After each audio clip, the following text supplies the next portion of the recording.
오늘 우리가 함께 보실 하나님의 말씀은 요한복음입니다. 요한복음 3장 3절로 6절 말씀. 예, 앞에 본문이 나와 있기도 하고요.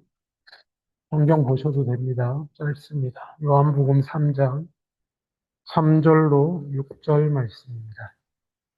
제가 가진 성경으로는 신약성경 145페이지입니다.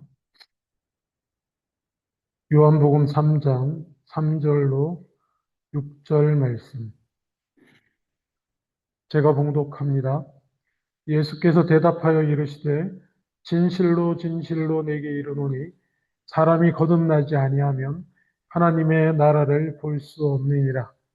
니고데모가 이르되 사람이 늙으면 어떻게 날 수 있사옵나이까? 두 번째 모태에 들어갔다 날 수 있사옵나이까? 예수께서 대답하시되 진실로 진실로 내게 이르노니 사람이 물과 성령으로 나지 아니하면 하나님의 나라에 들어갈 수 없느니라. 육으로 난 것은 육이요 영으로 난 것은 영이니. 아멘. 3절 다 함께 봉독하시겠습니다. 시작. 예수께서 대답하여 이르시되 진실로 진실로 내게 이르노니 사람이 거듭나지 아니하면 하나님의 나라를 볼 수가 없느니라. 아멘. 어, 여러분 혹시 저희 교회에서는 잘 사용하지 않는데 교회 교단마다 요리 문답이라고 하는 것이 있습니다. 무슨 요리 강연 이런 게 아니고요. 예, 각 교단마다 요리 문답, 그래서 뭐 소요리 문답, 대요리 문답 이런 거 들어보셨습니까? 그야말로 리는 교리를 요약한 것이라는 뜻입니다.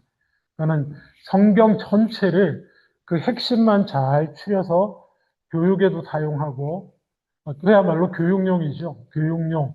그래서 그 원래는 대요리 문답에서 자세한 내용들을 잔뜩 담았는데 이게 보통 전통적으로 질문하고 답변하는 이런 형태입니다. 예를 들면 저희 장로교에서는 사람의 제일 되는 목적이 무엇이냐 이렇게 질문하면 거기에 대한 답변 뭐 이렇게 나와 있고 그렇습니다. 참고로 저희 교단은 웨스트민스터 소요리 문답이라고 해서 어, 역시 그 장로교회가 크게 사용하는 요리 문답 중에 하나 웨스트민스터 영국 교회에서 아마 만든 것 같은데 요리 문답을 사용하고 있습니다. 이건 어떻게 시작되냐면 전체 구성이 이렇습니다. 제일 앞에 내세우는 게 교단마다 요리 문답마다 다른데 웨스트민스터 요리 문답은 제일 앞에 내세우는 게 말씀입니다. 성경은 무엇인가? 이렇게 시작합니다. 하나님의 말씀은 무엇인가? 그리고 거기서부터 하나님은 어떤 분이신가? 예수 그리스도는 어떤 분이시고 이렇게 나갑니다. 근데 저는 사실 이것보다 이 요리 문답 별로 안 좋아합니다. 제가 우리 교사에 사용은 하지만 사실 제가 더 좋아하는 요리 문답은 또 똑같이 개혁교회에서 사용하는 건데 이건 독일 쪽에서 만든 겁니다. 하이델베르그 교리 문답이라고 하는 하이델베르그 신학교에서 제가 정확히 기억 못하지만 하이델베르그 신학교 교수 중에 한 명이 그 독일 황제의 명령을 받고 이렇게 만든 게 있습니다. 그것은 똑같은 요리 문답이지만 다르게 시작합니다. 이렇게 시작합니다. 우리 인간의 참된 위로는 무엇인가? 이렇게 시작하면서 우리 인간의 죄와 비참함은 무엇인가? 그리고 두 번째 질문, 이러한 죄와 비참함 가운데서 우리는 어떻게 구원을 받을 것인가? 그리고 세 번째 질문, 이러한 구원을 주신 하나님께 우리는 어떻게 감사를 드려야 하는가? 그러면서 네 번째 나오는 것이 율법이란 무엇인가? 이렇게 나오거든요. 저는 이게 더 좋습니다. 뭐, 우리로부터, 우리의 죄의 비참함, 우리 인간 존재의 비참함으로부터, 비참함은 어떠한 것이고, 우리는 이러한 비참한 상태에서 어떻게 구원을 받았으며, 하나님의 은혜로 어떻게 구원을 받았으며, 그리고 그렇게 구원을 받았으니, 그 구원받은 은혜에 감사하는, 우리는 어떻게 감사를 드려야 하는가? 어떻게 감사를 드리겠습니까? 그 다음 항목이 뭐라고요? 율법이 나오는 것입니다. 우리의 구원에 감사하는 자는 감사의 표현이 뭐라고요? 하나님의 말씀을 지키면서 하는 게 우리가 감사하는 방법이에요. 저는 이게 전부라고 생각합니다. 물론 이제 웨스트민스터 우리 교단 쪽은 좀 이게 지적으로 말씀이 뭔지 알아야 되고 이렇게 쫙쫙 짰다면 저는 하이델베르그는 정말 우리 인간 본질에서 출발하는 질문들로부터 가리키고 그래서 우리는 어떤 삶을 살아야 하는가 이렇게 해주는 것이라 저는 그걸 더 좋아하고 그렇습니다. 뭐 이제 우리가 세례문답 같은 거 할 때 요리 가지고 하는데 요즘에는 각 교회별로 요약한 것들 정리한 것을 저희만 해도 따로 만든 것 가지고 진행을 하긴 합니다. 자, 어쨌거나 여러분, 올 한 해 주제가 무엇이었습니까? 기억하십니까? 올 한 해 우리의 주제. 구원의 즐거움, 자원하는 심령입니다. 하이델베르그 교리문답을 요약한 표 같은 겁니다. 여러분. 우리의 삶은 우리의 하나님을 향한 하나님의 말씀을 따라 사는 우리의 삶은 어떤 삶입니까? 자원하는 삶입니다. 자원함은 어디서부터 나옵니까?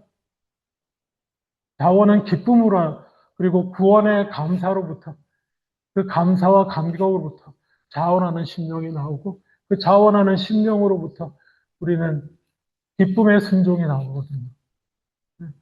올 한 해 그래서 우리가 기쁨의 교회지만 여러 가지 기쁨 중에 본질적인 것, 구원의 즐거움으로부터 내가 받은 구원의 은혜로부터 나오는 그 구원의 은혜를 확인함으로 우리가 다시 한번 자원하는 심령으로 주의 말씀에 순종하며 불종도 아니요 단순한 복종도 아니요 기쁨의 순종을 하며 살아가는 우리가 되어보자 이런 마음으로 올 한 해 표로 시작을 했는데 어떻습니까? 벌써 절반이 지나갔네요. 올 한 해가. 이번이 지난주로 절반이었고 절반일 때 자리 없어서 죄송합니다. 절반이 넘어가서 27주가 됐는데 그 절반을 넘기는 의미에서 다시 한번 어쩌면 너무나 잘 아시는 이야기라도 하실 수 있지만 다시 한번 우리 자신의 내가 받은 구원을 돌아보며 다시 한번 우리의 즐거움의 근원, 우리의 감사의 근원, 그리고 우리의 순종의 근원에 대해서 돌아보며 나머지 절반을 나아가는 저와 여러분 되실 수 있었으면 합니다. 지난 휴가를 덕분에 여러분의 기도와 또 허락하심 덕분에 잘 보냈습니다. 근데 휴가 중에도 휴가답지 못했는데 왜냐하면 제가 연대신학과 동문 카톡방이 있어요. 전체는 아니고 저희 동기들, 87학번 동기들 한 40여 명 들어와 있는 카톡방인데 뭐 이 얘기 저 얘기 나누기도 하는데 그러다가 갑자기 이 성경 번역과 해석에 관한 문제 그런 얘기도 합니다. 성경 번역과 해석에 관한 문제를 이렇게 얘기하다가 문제 제기가 된 게 하나 있었어요. 그게 뭐냐면 거듭난다는 말이 영어로 born again이잖아요. born again 많이 들어보셨죠? 크리스천, born again 크리스천 뭐 이런 얘기도 하고 뭐 교회만 다니는 그리스도인이 아니라 뭐 거듭난 그리스도인.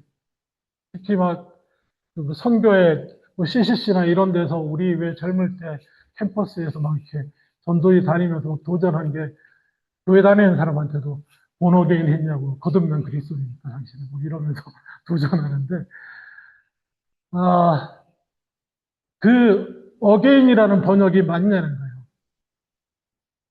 born again. 그 born again 오늘 본문 좀 보여주시겠어요? 이게 여기서 나온 거거든요. 3절에서 예수께서 대답하여 이르시되 진실로 진실로 내게 이르노니 사람이 거듭나지 아니하면 하나님 나라를 볼 수 없느니라. 이런 거 되게 강조하잖아요. 교회 다닌다고? 아니다. 착한 일 많이 한다고? 아니다. 거듭나야 된다. born again 해야 된다. 거듭난다는 표현이 있는데 이 거듭난다. 다시라고 번역을 한 이것은 아노센이라고 하는 헬라어거든요.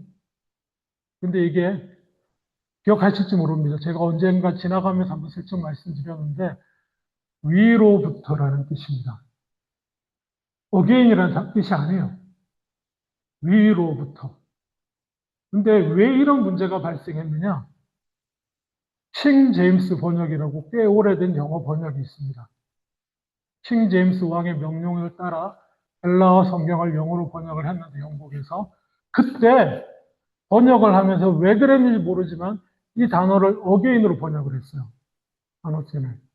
요즘 제가 알기로 뭐 어떤 단체는 이킹 제임스 번역만이 뭐 이렇게 어?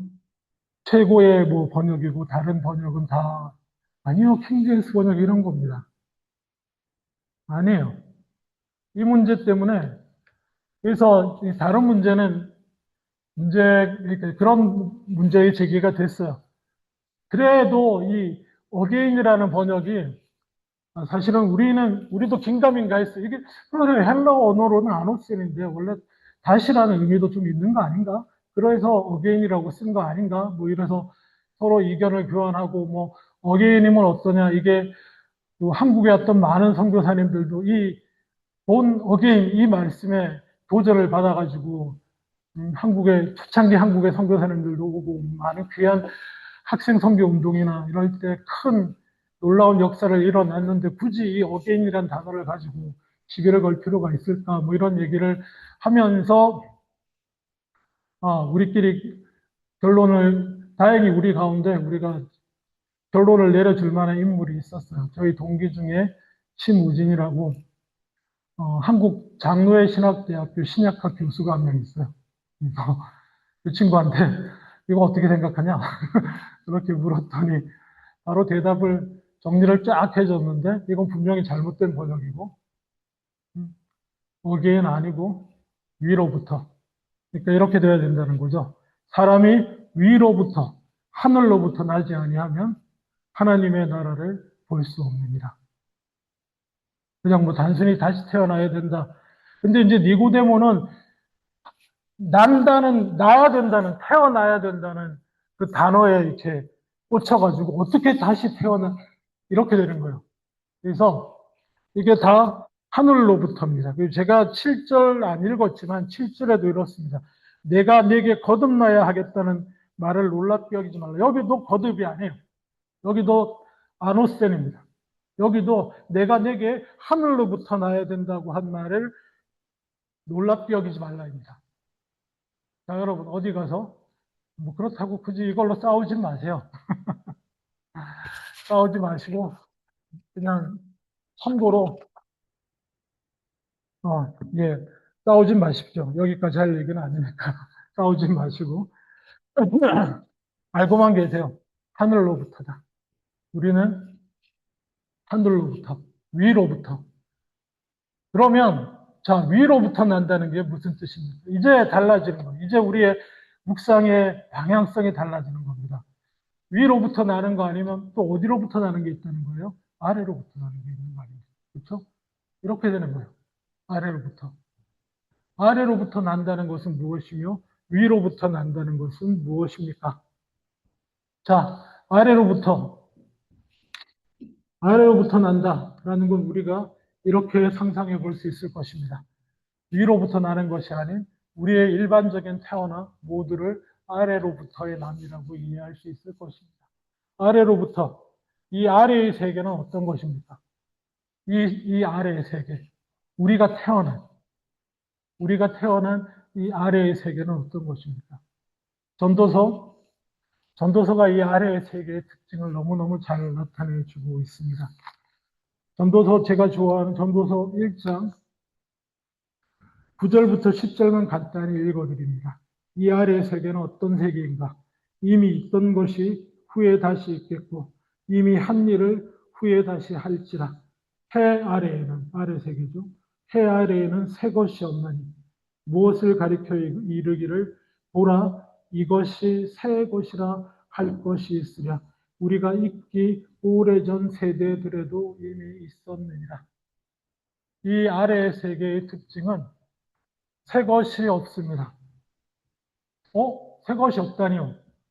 옛날에는 마차가 다녔는데 지금은 기차도 다니고, 옛날엔 비행기 없었는데 비행기도 있고. 아니요. 그런 지식적인 것을 말하는 게 아닙니다.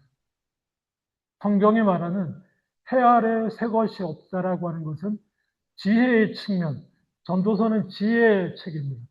지혜의 측면에서 새 것이 없다는 것입니다. 그냥 쉽게 말씀드리면 인간 본성은 하나도 변한 것이 없다는 것입니다. 태어나고 자라면서 자기중심적이고 시기하고 질투하고 미워하고 필요에 따라 서로의 필요에 따라 타협하기도 하고 싸우기도 하고 수천 년부터 시작되는 서로 죽이고 죽여왔던 그 인간 변한 게 있습니까? 옛날에는 말 타고 창 들고 싸우다가 이제는 비행기 타고 탱크 타고 총 들고 싸울 뿐이죠. 그렇잖아요. 가정에서, 인간관계에서 서로 상처 주고 상처받고 하던 일들 변한 거 있습니까? 옛날에는 간신히 입에 풀칠하며 서로 미워하고 하던 거 이제 배부르면서 미워하고 있죠. 옛날엔 먹을 게 없어서 재원이 부족하니까 서로 그것 때문에 치고받고 싸운 줄 알았죠. 그래서 이 물질 문제만 해결하면 배부르게 잘 먹고 잘 살게 되면 서로 안 싸울 줄 알았죠. 서로 안 미워할 줄 알았죠. 여러분 누누이 말씀드리지만 조선시대 조선 왕보다 여러분 잘 먹고 계십니다. 그거 알고 계세요? 조금만 예쓰면 뭐 궁중 뭐 왕이 먹던 음식 이렇게 쭉 봐봐야 별거 없어요. 여러분 조금만 돈 쓰시면 그거보다 훨씬 잘 드실 수 있어요. 매일매일. 그러면 해결될 줄 알았죠. 지금 여기 전쟁하고 있잖아. 미국이 다시 또 이란 폭격하고 뭐 전쟁만 합니까? 여전히 맛있는 음식 앞에 두고 서로 미워하고 시기하고 질투하고 말이 마음에 안 드네. 보기가 싫네. 그거 있잖아요. 헤아려 새 것이 없어요. 사람 변하지 않았습니다. 그걸 전도서가 말하고 있는 거예요. 물론 그것뿐만이 아니라 여기는 여러 가지 의미가 있습니다. 우리가 세상에 전할 수 있는 복음을 전할 때 꼭 우리가 알아야 될 것 중에 하나인데요. 그래서 세상 사람들의 지혜는 뭐냐면 해 아래 좀 세상 사람들 중에서도 뭐 철학을 하든지 깨어 있는 사람은 해 아래 새로울 것이 없다는 걸 알아요. 그리고 그 새로운 것이 없다는 걸 깨달은 순간 사람들이 직면하는 게 뭔지 아십니까? 권태라고 합니다. 권태. 삶 자체의 권태를 말하는 거예요. 여러분, 물론 그렇게 철학적으로 넓게 안 나가도 여러분 인생 좀 살아보시면 다 아시잖아요.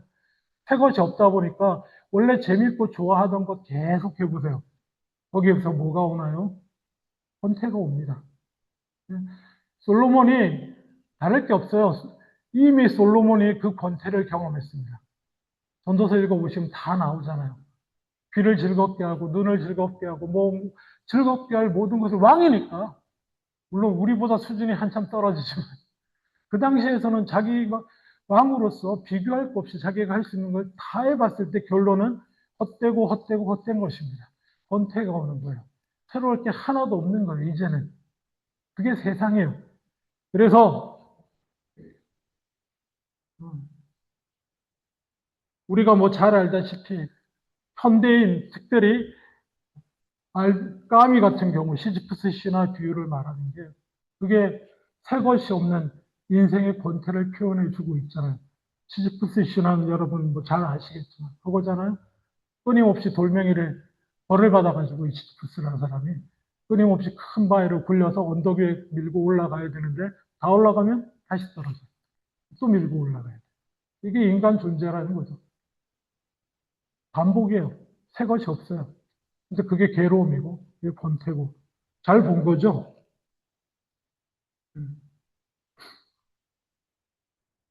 해 아래는 새 것이 없는 곳입니다. 해 아래는 새 것이 없어요. 그러면 오직 진정한 의미의 새로움은 어디서부터 옵니까? 여러분, 사람들은요, 권태로워서 살지 못해요. 그래서 한자어로 우리가, 여러분 혹시 그런 거 써놓고 계시나요? 일신, 우일신, 뭐 이런 거. 일신, 우일신. 하루하루 새로워지자. 왜요? 권태만큼 우리를 견디기 힘들게 하는 거 없습니다. 어, 누가 쓴 실존주의 작가 중에 한 명이 쓴 소설 중에 구토 뭐 이런 거 있죠. 구토라는 소설 혹시 아세요? 그게 권태가 구토를 몰고 와요. 삶에 대한 역경. 그 정도까지 나간다는 거죠.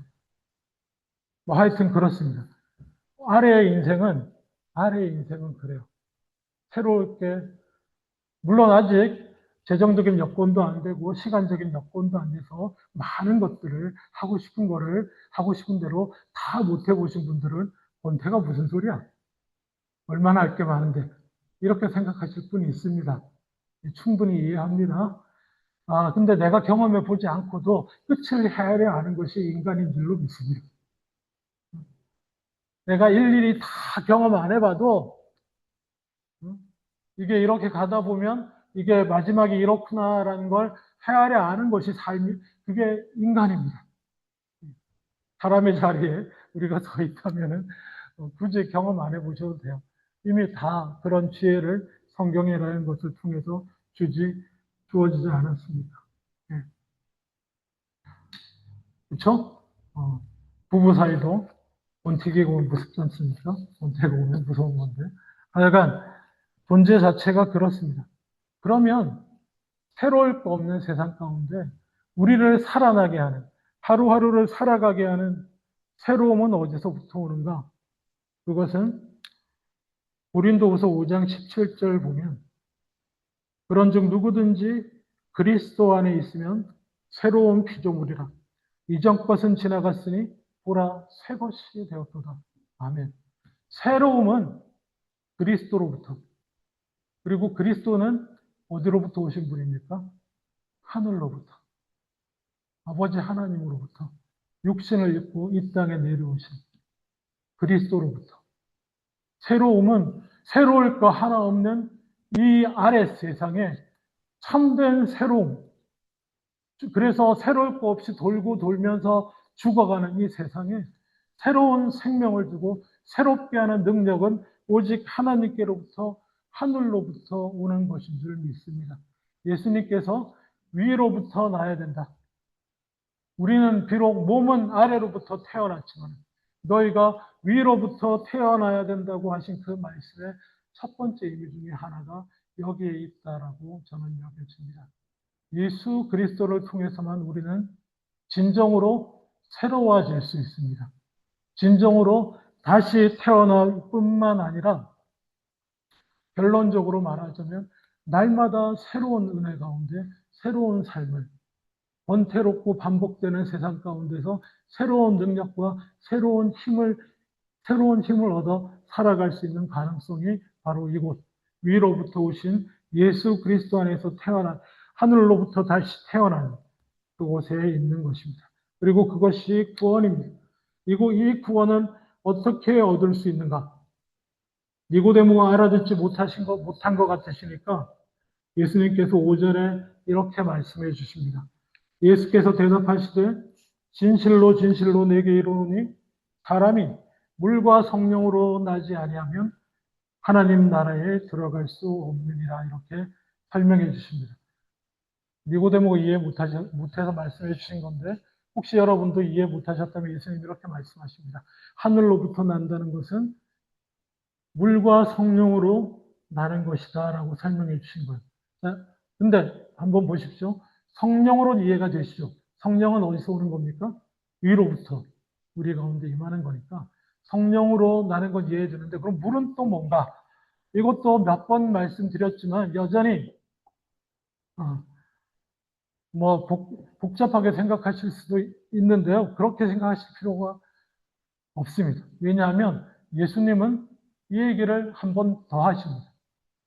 지금은 유대인의 성경 좀 아는 유대인의 교사로서 니고데모를 만나서 니고데모의 질문에 우리가 어찌하여 구원을 얻겠습니까? 라고 말씀을 나누고 계신데 이 장면 다음에 예수님께서 어디로 가시냐면 사마리아로 가십니다. 사마리아 땅으로 들어가셔가지고 거기서는 누굴 만나냐? 사마리아 여인을 만납니다. 이방인으로서 유대인들은 상종도 안 하려고 하는 사마리아 여인을 우물가에서 기다리다가 물길로 나온 그 여인을 만나셔가지고 대화하십니다. 오늘은 그 본문을 다룰 건 아니라서 자세히 말씀을 안 드리지만 여러분 혹시 그 이야기 기억하고 계시는 분, 그 본문에서 예수님께서 그 사마리아 여인에게 나름 그 사마리아적인 이방적인 신앙관을 가지고 있는 그 여인의 대답에 대해서 예수님이 복음으로 구원의 메시지로 주시는 말씀이 뭔지 아십니까? 여기서도 말고 예루살렘으로도 말고 예배 드릴 때가 온다.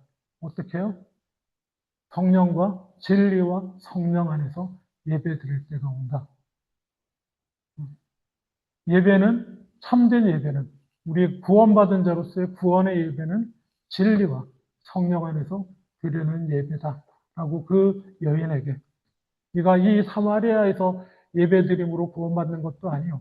유대인들이 말하는 것처럼 예루살렘 성전에서 드리는 것으로 예배드린다고 해서 네가 구원받는 것도 아니요. 진정한 구원은 진리와 성령 안에서다. 예배할 수 있게 되는 것이요. 나라고 이해할 수 있는 그런 말씀을 그 사마리아 여인에게 주십니다. 그럼 연결이 좀 되시죠? 니고데모한테는 물과 성령으로. 근데 사마리아 여인에게는 진리와 성령으로. 그러면 성령은 똑같고 하나, 이해 안 되는 게 하나 답이 나왔습니다. 뭐죠? 물은 어쩌면 진리, 말씀의 상징일 수가 있는 거죠. 저는 이 이해가 제일 좋다고 생각합니다. 연속적으로 니고데모를 만나서 물세례도 받고 하는 니고데모를 향해서 물론 물이라는 표현이 적용될 수도 있지만 어쨌든 사마리아 여인하고 이 일을 다 합쳐보면 물은 말씀인 것 같고 성령은 성령인 것입니다. 물과 성령으로 태어나게 되는